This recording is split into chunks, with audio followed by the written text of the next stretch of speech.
Tell me how a pet owner knows that they've got a dog with kennel cough. So kennel cough is really the common cold for dogs. So coughing is the first sign that we typically see, but they also may sneeze. They may act just really tired and worn out. And you can imagine that they feel just like we do when we have a cold. Why is it going around now? We're in the midst of a pandemic. There has to be something where dogs are getting in touch with other dogs now for some reason. What are you seeing? So typically we see this transmission when dogs are around other dogs. And that can happen in a lot of locations. If you're in a busy neighborhood, just like your evening dog walk may bring them in close enough contact to other dogs. Going to a dog park, going to doggy daycares, going to places where you may find a lot of other dogs. Just like when we send our kids to school, right? A lot of us parents are going to be sending our kids to school. There's going to be a lot of colds and things that are spread around. It's the same kind of a situation. Is people during this summer sending their dogs to kennels because they're finally vacationing over the last several months? Did that contribute? Yeah, I think that's a big contributor here. A lot of people didn't take vacations during the pandemic, right? For very good reasons. And so now we're seeing more vacations, more travel, more reasons to board at a kennel.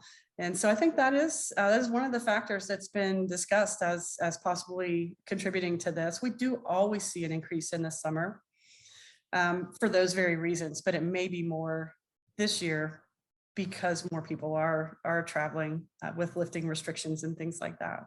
I've got a dog with anxiety, and I'm looking at the list, and stress can simply, even without other contact with dogs, bring on kennel cough? No, not really. That's a great question. You need to be exposed to that particular infectious agent. It can be a virus, it can be a bacteria. There are several different things that cause the signs that we call kennel cough. Stress can make them more likely to get sick if they're exposed, but that exposure still needs to be part of it. I don't want my dog to get kennel cough.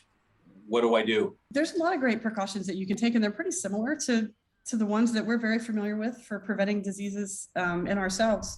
Vaccination is one of the most important things that we can do. We don't have a vaccine for all of the things that cause kennel cough, but we do have vaccines for the most common ones, like Bordetella and parainfluenza.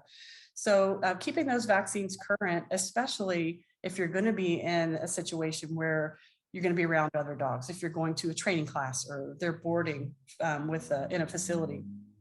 And make sure your vaccines are current before you take them.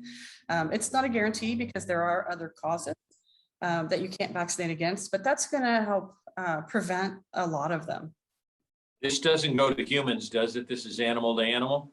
This is animal to animal. Yep, dog to dog. If a dog gets kennel cough, how long is it going to take to get better? Most of them are almost back to normal in about a week. And there's certainly a lot of variability, just like there is with people. Some people get a cold and it'll linger for 2 weeks or so.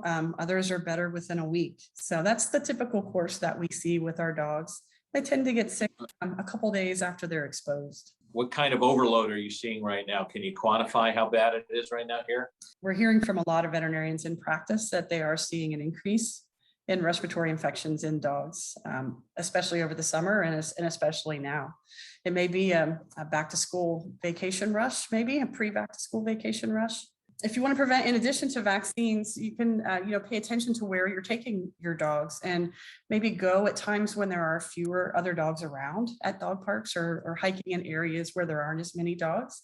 But if you're out on in a playgroup area, that's great. You don't have to avoid those, but if you do notice a dog that's coughing or that's sick, maybe that's time to leave.